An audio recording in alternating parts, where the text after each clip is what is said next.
So Descartes and a few of his fancy philosopher friends have given us the philosophy of rationalism. And before we get into the particulars of that philosophy, let's make a distinction. Let's make a distinction between rational and rationalism as we use those terms in everyday usage, and then rationalism as a philosophy. So in everyday usage, when you and I are having a conversation and we say like, hey, we want to come up with a rational solution to this problem, or we admonish somebody like, be rational. What we're really saying is that we expect your ideas, your solution, your behavior, we expect these things to kind of rest on a solid foundation of reason and knowledge. We expect that by being rational, you will have some evidence or knowledge that you will have applied your skills of reasoning to generate your conclusions. You won't have relied on emotion or superstition to generate these conclusions. So rational and rationalism in this way is more like what the Enlightenment thinkers were doing, right? They shifted away from relying on religious authority to explain important questions, and more relied on science and a reasoned analysis of available evidence to generate their conclusions. We might also think of somebody like the evolutionary psychologist Steven Pinker, who's been writing for quite a while about how valuable rationality has been to human civilization for the last 300 or 400 years.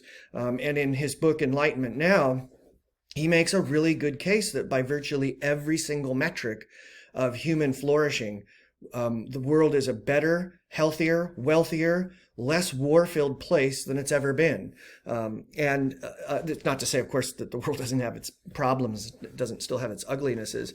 It's just that to say, Pinker argues, that moving away from superstition, moving away from religious authority has resulted in less conflict. We have less war globally now, and it's resulted in more progress in important areas like health and well-being around the globe, right? Not just in the Western world.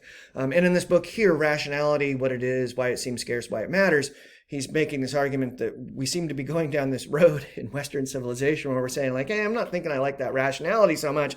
I'm much more comfortable with lived experience or my truth. And this scares Pinker because he thinks, well, we can't do science with my truth. We can't do science with your individual lived experience and so forth. So that's the way we think about rationalism and being rational in sort of everyday usage. Now, when we get to the philosophy of rationalism, though, we're thinking about something different. We're thinking about now what is the mechanism by which we are able to have knowledge about fundamental truths. Okay. The most important ideas that we come to through reason, says the rationalist philosopher. It's not to say that we don't gain certain kinds of experience from certain kinds of knowledge from experience. I mean, clearly we do. You can't reason your way to what a pizza tastes like, right? That's something you have to experience. You have to do experiments in a laboratory to figure out if this drug is effective at eliminating this particular bacteria. But the rationalists say, there are important foundational truths that can be discovered only through the process of reasoning. So you think about somebody like Plato, for example, who was, by all measures, we could consider a rationalist, even though the term didn't exist then.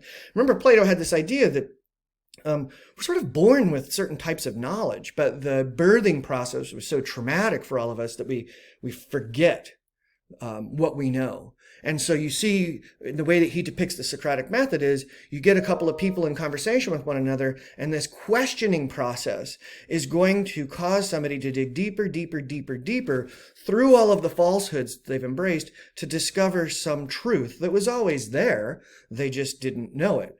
So for Plato, for Socrates, then learning is really about recollecting. It's sort of remembering what you had forgotten that you already know. That's a rationalist. It doesn't come from experience. It comes from that reasoning experience. Think about Descartes, another rationalist.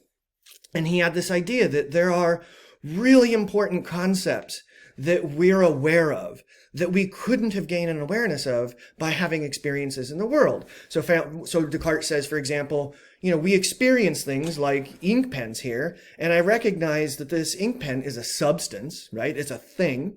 And then Descartes says, but really, you only experience the properties of this thing, this substance. You see its color, you feel its shape, its texture, you can measure it.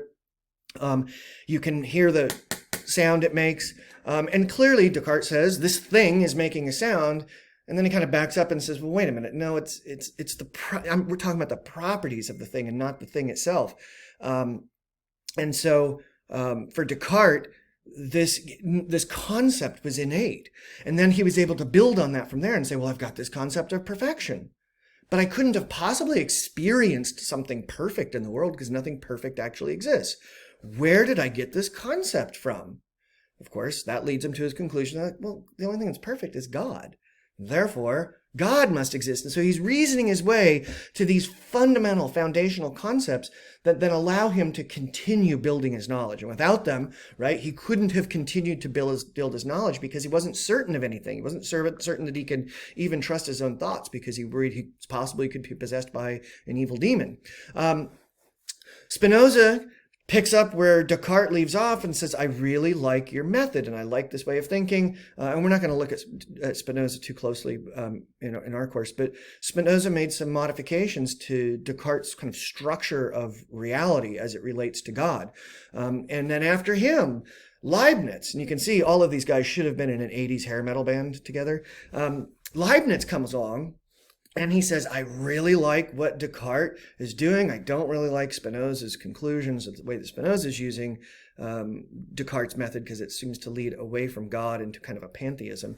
But Leibniz comes forward and says, I'm not sure that it's that you're born with these ideas or this knowledge, like Descartes and Plato are saying, but I do think, Leibniz says, that you can deduce your way to fundamental truths. You can intuit them without having to experience anything in the world. You can think your way through logical deduction, through reasoning, to certain propositions that have to be true. And that's what we'll look at closely, is what exactly was Leibniz talking about?